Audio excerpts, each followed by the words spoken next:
that you have in your workplace with complicit companies? Is it putting pressure on your elected officials? Is it joining an organization that co-sponsors this rally that's working on specific campaigns around these things?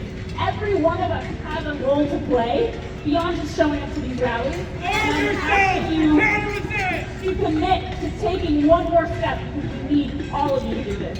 So raise your hand if you're going to commit to calling Maxine Dexter or Ron Whiting tonight or tomorrow. Raise your hand if you are going to talk to one of the organizations that is here tonight and figure out how to get more involved. If you are a member of one of the organizations that co-sponsor tonight, that people can talk to about how to get involved. So look at the people with their hands up. If you have questions about how to get involved, please talk to one of them. And raise your hand if you're going to commit in some other way that I didn't mention. Commit to doing something else. Hold that commitment and remember why you're doing it. It's not because I asked you to.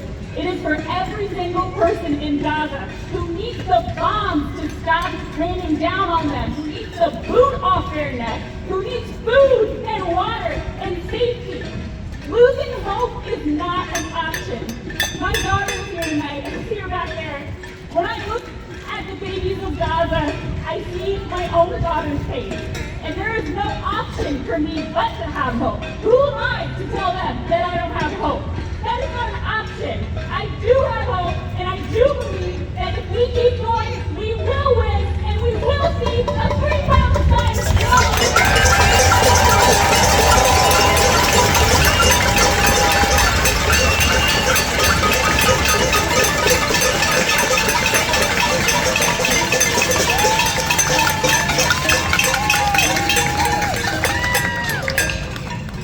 Thank you so much, Olivia. We also have some zines up here about EBS if you want to learn more about that specifically. Up next, we have a speaker from Alada PDX. Please welcome them.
Egypt is complicit in genocide, along with the United States and Ron Whiting and Dexter, everyone that has been okay with sending bombs to drop on babies is complicit in genocide. I'm a grandmother of a 16-month-old baby girl. And when I see her, I see the babies in Gaza. Just in the game for 24 hours, 18 Palestinians died of starvation. They are at level 5 starvation. And six of those Palestinians were babies. They didn't have the choice to live. They didn't have that option of having food and water. And so I'm glad to see you all today making noise and coming out here. Please stay connected. Please keep doing actions. And please, if you can, I'm part of the International U.S. Global Samud Flotilla. We're trying to get people to go on the boats. If you just contact me, I can get you in touch with our team, get you vetted. We're looking for captains. We're looking for crew members. We're looking for anyone that wants to go on the boats and are wanting to risk and have a high-risk tolerance. Because this is something that we need to do as U.S. citizens. We need to set our own boats. We need to get involved. We need to break the siege of Gaza and make them open the borders.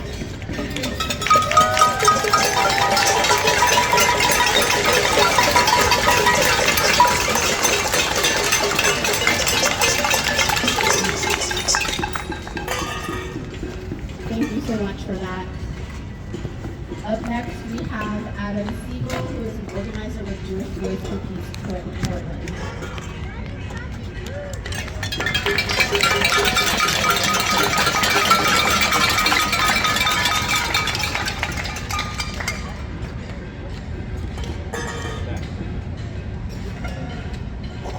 Hello, everyone. I am devastated to be here with you in the midst of a new Holocaust, a Holocaust of the Palestinian people. We are here because Israel will not stop its genocide. We are here because our government, alongside too many other Western governments, will not stop funding Israel's genocide. And we are here because too many Americans and almost every single one of our nationally elected officials are too cowardly, too bought into the machinery of death to speak up for what is right.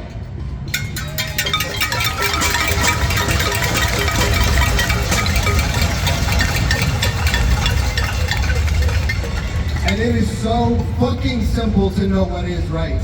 It is right to speak out against the forced starvation of millions of Palestinians. It is right to speak out against daily massacres at aid distribution sites perpetrated by Israeli soldiers and American mercenaries. It is right to save children, the elderly, and beautiful Palestinian people of all ages from endless suffering and death. Yet all of our worthless Western media tells us over and over that the real problem is Jews feeling uncomfortable and unsafe when we're asked to confront Israel's genocide. This is supremacy at its absolute worst, when the emotional discomfort of one people is valued more than the very lives of another. It is white supremacy.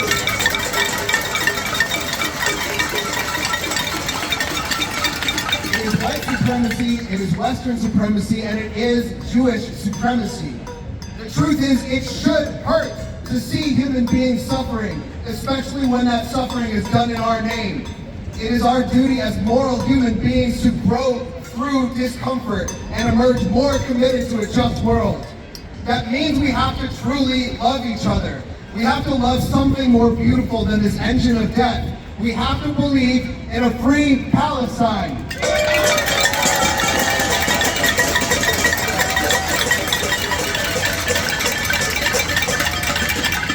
Some of you, including Ak and myself, may be feeling hopeless and despairing. How could you not? The majority of Americans have demanded a ceasefire for many months, and yet the people who hold the levers of power do not hear us. Their ears are stuffed full of AIPAC dollars. Maybe before this genocide began, you still believed in the flawed yet fundamental goodness of the United States. And maybe now you see that U.S. leadership, no matter who is in charge, bends only to the will of corporate and imperial interests.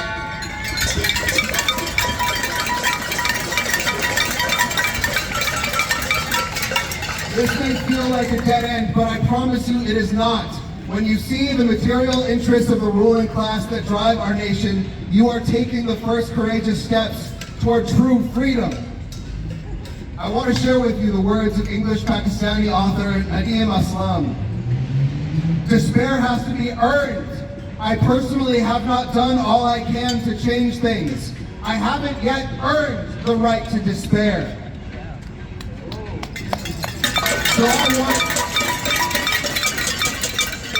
I want to ask you, what haven't you done? Who haven't you talked to? What organizations haven't you funded or lifted up? Which Palestinian families haven't you supported directly? What actions haven't you taken? Are you organized? Has your organization joined a coalition? Are you loud enough? Are you connected enough? We've all got lifetimes to give to the struggle before we can earn that despair.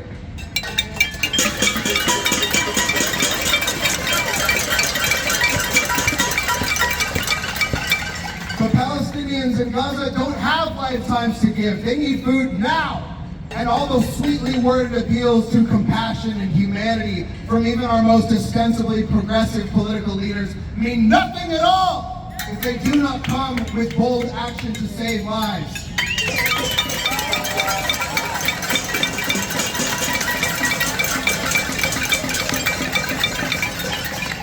Just yesterday, a group of over 100 international NGOs wrote, quote, "Governments must stop waiting for permission to act. It is time to take decisive action, demand an immediate and permanent ceasefire, lift all bureaucratic and administrative restrictions, open all land crossings, ensure access to everyone in all of Gaza, reject military-controlled distribution models. States can and must save lives before there are none left to save.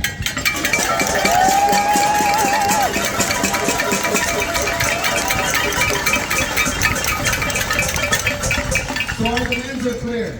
Our Oregon congressional delegation must speak out now. Vote for H.R. 3565, the No More Bombs Act. Vote to feed the people of Gaza. Vote to let Gaza live or be judged as failures for the rest of history. Their only legacy will be enabling genocide if they do not act now.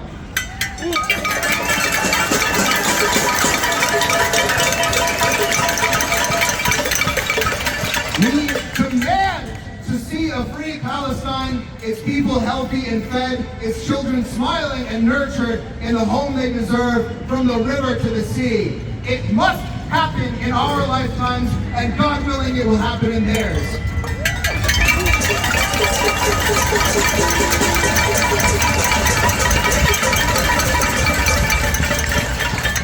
And let me say just one more thing. Liberal Zionists who have moved from denial and anger on behalf of Israel into the bargaining and depression stages will often say to us, well, Jews were so threatened after the Holocaust, what else could they have done but found the nation of Israel? These people want us to believe because they themselves want to believe that Nakba of 1948 and the ongoing catastrophe these many decades since were inevitable and somehow justifiable tragedies. I want us to not only know the answer to this question, but embody the answer to this question every day. Our suffering will never justify the suffering of others. The solution remains what it always has been: solidarity, love, safety through interconnected communities. We do not pass our hurt on to others. Instead, we work toward a world without hurt.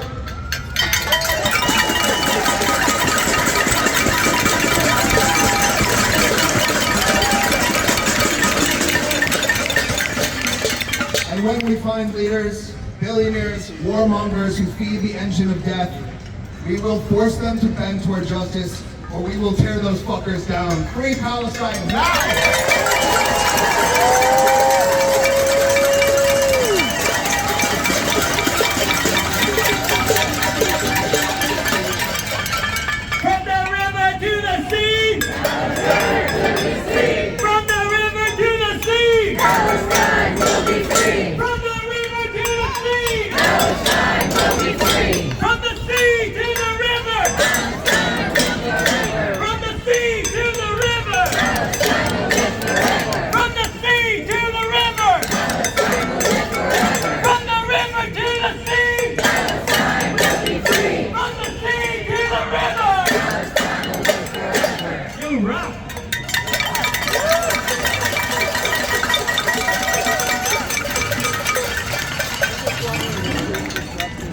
Up next, we have Ricky, who is co-chair of the Palestine Solidarity and BDS working groups in the Portland DSA. They have been involved in municipal divestment at the local level.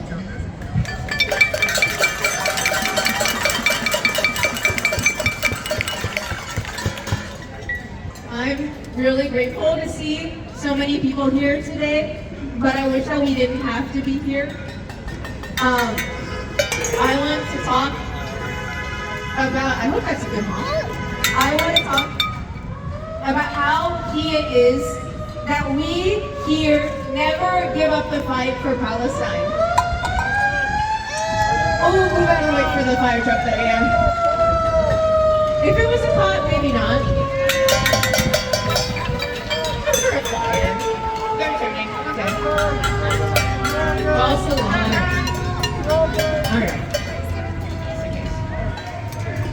So, I am coming to you as a lifelong Portlander, as a member of DSA, as a survivor or descendant of the Arawak, the people who had first contact with Columbus. I want to say that here, in the US, we are in the heart of empire, on unceded land to this day, and we're only a few hundred years out from manifest destiny. The Zionist ideology that we're seeing today to justify the slaughter of millions of people, of children, of men and women and children, whole families, is an echo of US American conquest, of manifest destiny, of white supremacy, and the endless greed of empire.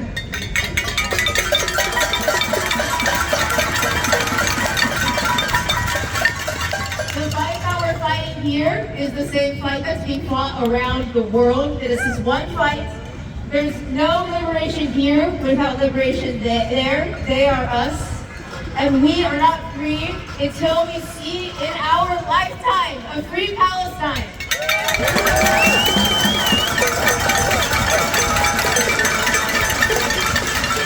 Now, more than ever, is the time to take up the fight. Here, wherever you can, wherever you're able to, please do whatever you can. It's better late than never. If it's now for you, just do whatever you can in this moment. For me and many others, that's meant taking up BDS work here, like how Olivia explained earlier. The boycott, divestment, and sanctions movements is a Palestinian-led call for action against the state of Israel. Same method used against apartheid South Africa to eventually, hopefully mean that we don't need to keep standing here and demanding the end of slaughter and starvation. Here in Portland, there's actually a lot of hope, I would say. The worst thing that we can do now is to say that there's nothing that we can do and to like turn it off or not listen at all. Here in Portland, we have a jillion Chevron stations. Chevron is a target of the BDS movement, mainly because it owns Noble Energy, the corporation that supplies the IOF with their power to continue occupying Palestinian land and to continue the slaughter.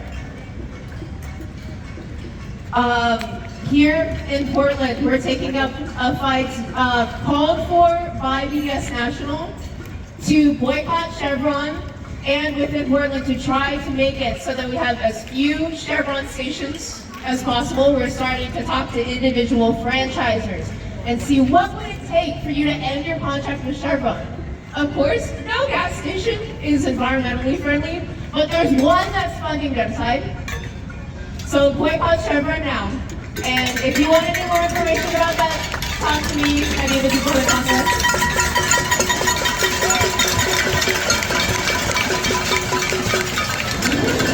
Additionally, we have a lot of power here in Portland as a port city, as a city with 4 socialists on the city council. We have power here.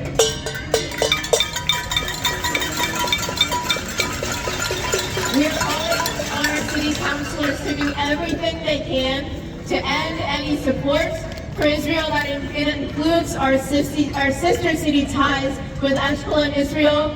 That means any funding. And at the state level, the state of Oregon holds about $1.8 million in Israel bonds. We are actually, we think of ourselves as a smaller state, but we have a huge amount of money in Israel. And if we could move that, that would be huge for the rest of the states to be able to say, look what they did! In Oregon,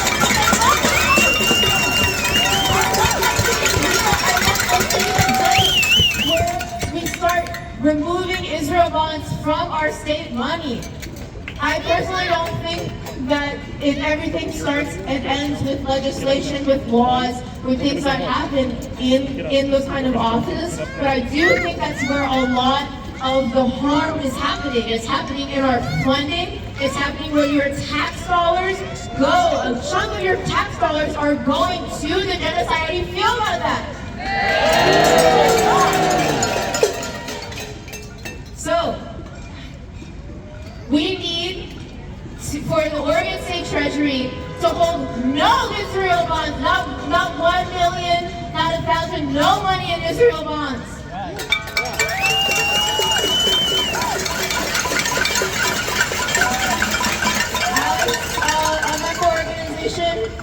the Oregon for Human Rights Coalition, that's what we've been building for.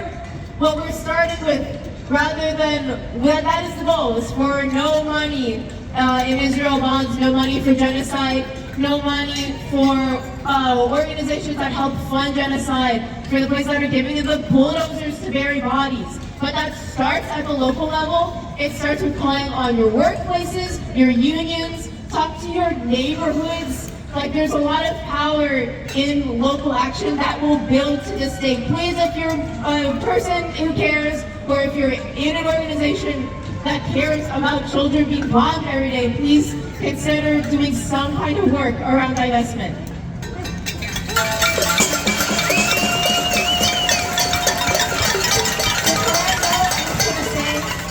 There's a lot of value in hope, in keeping up the fight, even till I feel a little bit like I'm preaching to the choir, but I think there's some value in that too.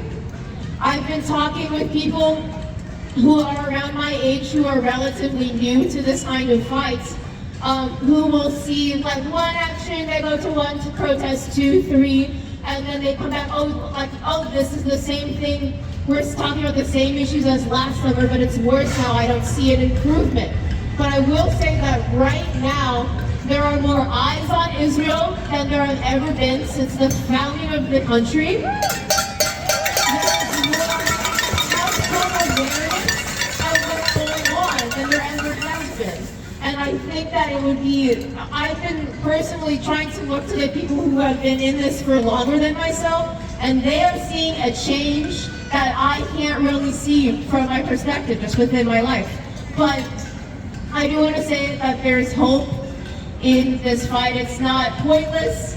I mean, South Africa was a long fight. This one will be too. So please, keep up the hope. Please support divestment action. Now more than ever, there's power. Now more than ever, there is hope. And now more than ever, we need to be calling for a free Palestine. I want to hear free Palestine from all of you. Free, free Palestine! Free, free Palestine! Free Palestine! Free, free Palestine! From the river to the sea! From the river to the sea! From the river to the sea! Palestine will be free! From the sea to the river! Palestine will live forever! From the sea to the river! Palestine will live forever! That's right. Thank you, Solidarity for having me.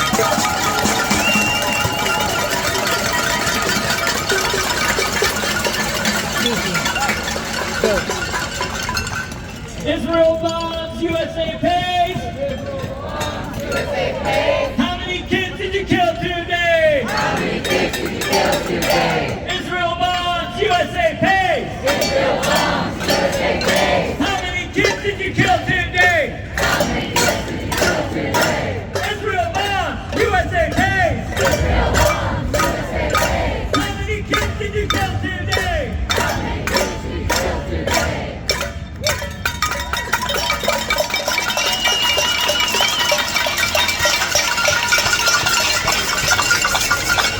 Thank you again to all of the speakers for sharing their voices, for fighting for months, years. Thanks to all of you for coming out. I just want to remind you again that the power to stop this Holocaust lies in all of us. And we need to all be speaking out, showing up every day whenever we can. Boycott the businesses that fund genocide, provide the AI surveillance, intel out in Hillsborough. If you know someone who works for Intel, tell them to quit their job.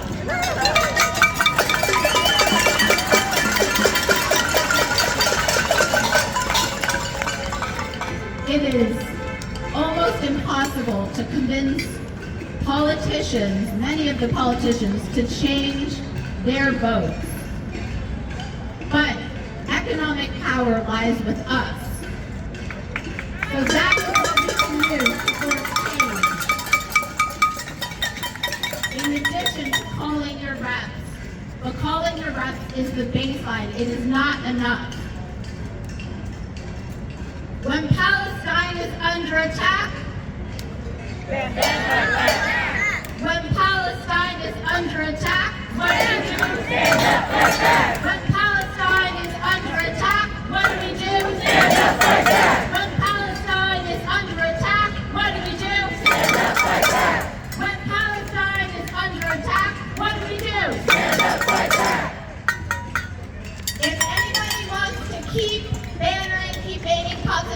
we're going to go down to Lloyd and just show solidarity to all of the cars driving by. Come speak to someone from one of the groups here today, find out how to get more involved, and thank you all for coming.